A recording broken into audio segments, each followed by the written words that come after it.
Hello students, unit number 3 special purpose diodes and transistor में आज एक नया टॉपिक पढ़ने वाले हैं जो कि है varistor. So I hope you are ready with your pen and paper. So without wasting much time let us start this video. तो सबसे पहले ये जो नाम है वेरिएस्टर, इसका मतलब समझने की कोशिश करेंगे।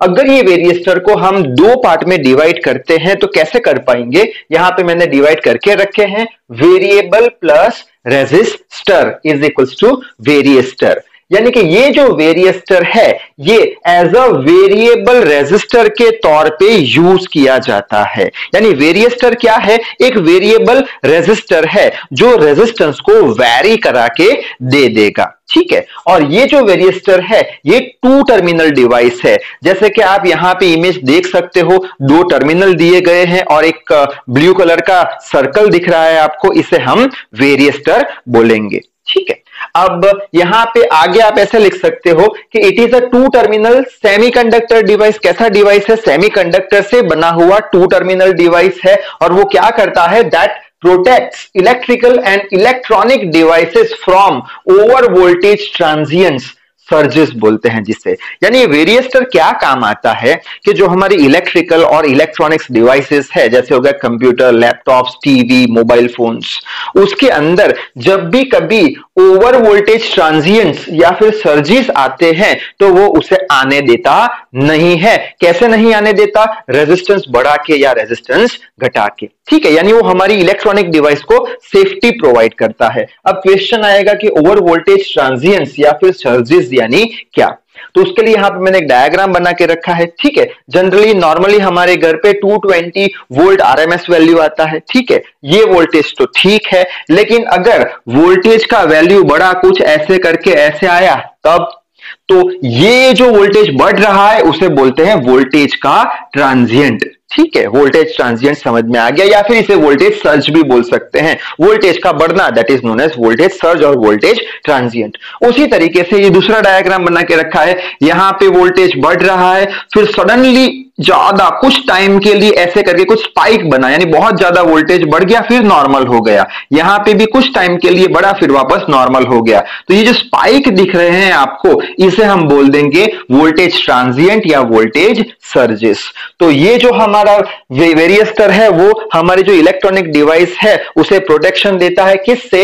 वोल्टेज ट्रांजिएंट्स या वोल्टेज सर्जेस से, जिससे करके हमारी इलेक्ट्रॉनिक डिवाइस डैमेज नहीं होती। ठीक है, अच्छा, हमने ईएलसीबी के बारे में पढ़ा था, एमसीबी, एमसीसीबी के बारे में पढ़ा था। वो सारी इलेक्ट्रिकल डिवाइसेस किससे प्रोटेक्शन देती थी? वो डिवाइसेस हमें ओवरलोड या फिर शॉर्ट सर्किट कंडीशन से प्रोटेक्शन देती थी, और ये ओवर वोल्टेज से हमें प्रोटेक्शन देता है।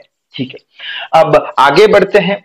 It's resistance depends on applied input voltage. अभी तो हमने देखा कि ये वेरिएस्टर क्या करेगा? रेजिस्टेंस को वेरी कराएगा। तो वो कैसे वेरी कराएगा? तो वेरिएस्टर का जो रेजिस्टेंस है वो उसके इनपुट वोल्टेज पे डिपेंड करता है। इनपुट वोल्टेज अगर आप चेंज करोगे तो ऑटोमेटिकली वेरिएस्टर का रेजिस्टेंस भी चेंज होता रहेगा। इसलिए हम उसे बोल देंगे वोल्टेज डिपेंडेंट रेजिस्टर, जिसका रेजिस्टेंस वोल्टेज पे डिपेंड करता हो।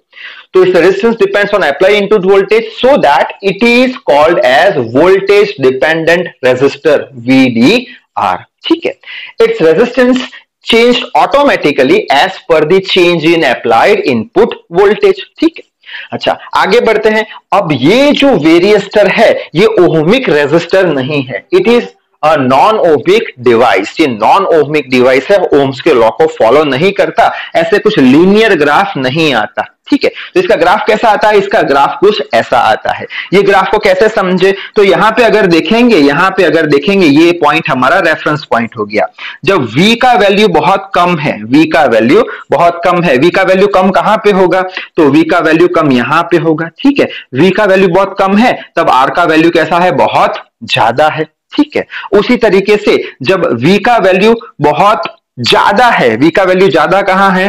V का वैल्यू ज्यादा यहां पे है, तब R का वैल्यू कैसा हो गया? R का वैल्यू बहुत कम है। ठीक है, यानी जैसे जैसे हम पोटेंशियल को या वोल्टेज को वेरी करते हैं ऐसे ऐसे रेजिस्टेंस भी ये जो वेरिएस्टर है उसका वेरी होता रहता है।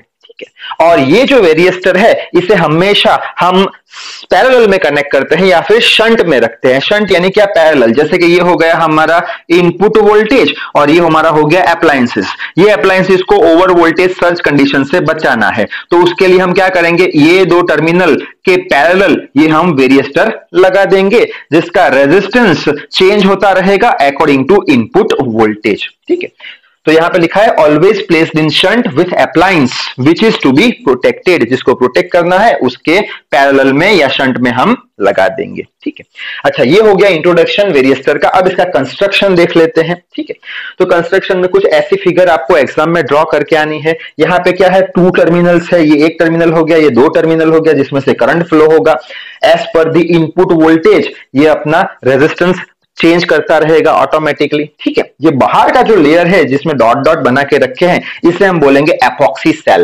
एपॉक्सी सेल क्या करेगा, इसके अंदर जो करंट का लीकेज होगा उसे बाहर आने देगा नहीं, एज अ इंसुलेटर बिहेव करेगा, यानी इसको टच करने पर हमें शॉर्ट लगेगा नहीं। ठीक है, आगे बढ़ते हैं। इसके बाद ऐसी 2 मेटालिक प्लेट होती है, ये आप देख सकते हो, ये 2 ऐसी मेटालिक प्लेट होती है जिसे मेटालिक इलेक्ट्रोड्स बोलते हैं, जैसे कि एनोड हो गया, कैथोड हो गया। ठीक है, अब ये 2 मेटालिक प्लेट के बीच में सिरामिक की लेयर होती है। ठीक है, और ये सिरामिक की लेयर के अंदर जिंक ऑक्साइड के 90% ग्रेन भरे होते हैं। ठीक है, अच्छा अब ये ऐसा स्ट्रक्चर हमने क्यों बनाया, क्योंकि यहां पे हमें कुछ जंक्शन क्रिएट करना है। जैसे पीएन जंक्शन डायोड हमने पढ़ा था, तो आपको इतना ही रखना है, to create the junction this type of arrangement is necessary.